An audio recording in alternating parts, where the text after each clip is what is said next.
தூய்மை பணியை தனியாருக்கு வழங்கக்கூடாது உள்ளிட்ட கோரிக்கைகளை வலியுறுத்தி காலையில் திமுக அலுவலகமான அண்ணா அறிவாலயத்தை முற்றுகையிட முயன்ற தூய்மை பணியாளர்கள் தற்போது ஓமந்தூரார் மருத்துவமனை வளாகத்தின் முன்பு போராட்டத்தில் ஈடுபட்டு வருகின்றனர். அந்த காட்சிகளை பார்க்கலாம்.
இதுகுறித்த கூடுதல் தகவலை செய்தியாளர் மணிகண்டன் வழங்கிட கேட்கலாம். மணிகண்டன், வணக்கம். போராட்டத்தில் ஈடுபட்டிருக்கும் தூய்மை பணியாளர்கள் என்ன தெரிவிக்கிறார்கள்?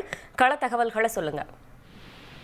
தூய்மை பணிகளை தனியார் வசம் ஒப்படைப்பதற்கும் இதேபோல பணி நிரந்தரம் கோரியும் சென்னை மாநகராட்சி தூய்மை பணியாளர்கள் கோரிக்கையை வலியுறுத்தி 2 மாதங்களாக பல்வேறு போராட்டங்களை ஈடுபட்டு வருகின்றனர். அரசுடனான பேச்சுவார்த்தையில சுமூக தீர்வு எட்டப்படாததன் காரணமாக இந்த பேச்சுவார்த்தை என்பது தொடர்ந்து போராட்டம் என்பது நடைபெற்று வருகிறது. இன்று காலையிலிருந்து போராட்டம் 3 இடங்களில் நடைபெற்றிருக்கிறது. அனைத்து இடங்களிலுமே அவர்கள் கைது செய்யப்பட்டிருக்கின்றனர். அதே போலதான் தற்போது அண்ணா சாலையில இருக்கக்கூடிய கலைஞர் சிலையை முற்றுகையிட முயற்சி செய்தனர். முன்பாகவே 20க்கும் மேற்பட்ட காவல்துறையினர் அங்கு பாதுகாப்பு பணியில ஈடுபட்டனர்.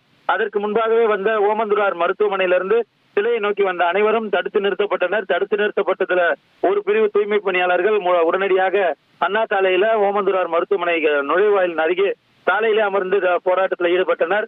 முதற்கட்ட தூய்மை பணியாளர்களை கைது செய்த நிலையில இரண்டாவது மேலும் ஒரு 50க்கும் மேற்பட்ட தூய்மை பணியாளர்கள் மீண்டும் சாலையில் அமர்ந்ததால் அந்த இடத்துல பரபரப்பு ஏற்பட்டது. அது மட்டுமல்லாமல் கைது செய்ய முயற்சி செய்யும் போது காவல்துறையினருக்கும் தூய்மை பணியாளர்களுக்கும் இடையே வாக்குவாதங்களும் கைகலப்புகளும் கூட ஏற்பட்டதால் இந்த இடத்துல பரபரப்பான சூழல் ஏற்பட்ட நிலையில தற்போது 2வது கட்டமாக வந்திருக்கக்கூடிய தூய்மை பணியாளர்களும் கைது செய்யப்பட்டிருக்கின்றனர். இதுவரையில கடந்த 2 நாட்களாக அவர்கள் போராட்டம் நடத்திய இடங்கள் எல்லாம் கைது செய்யப்பட்டு மாலை நேரத்தில் விடுவிக்கக்கூடிய நிலையில தொடர்ந்து போராட்டம் தீவிரப்படுத்தப்படும். அவர்களுடைய கோரிக்கைகள் நிறைவேறும் வரையில இதே போல போராட்டங்களை முன்னெடுப்போம் என்றும் தூய்மை பணியாளர்கள் தெரிவித்திருக்கின்றனர். தகவல்களுக்கு நன்றி மணிகண்டன். இனி செல்லும் இடமெல்லாம் செய்தி. தந்தி டிவியின் வாட்ஸ்அப் சேனலை ஃபாலோ பண்ணினா செல்ல இருக்கும் இடமெல்லாம் செய்தி. இதோ QR கோட் இப்பவே ஸ்கேன் பண்ணுங்க, ஃபாலோ பண்ணுங்க.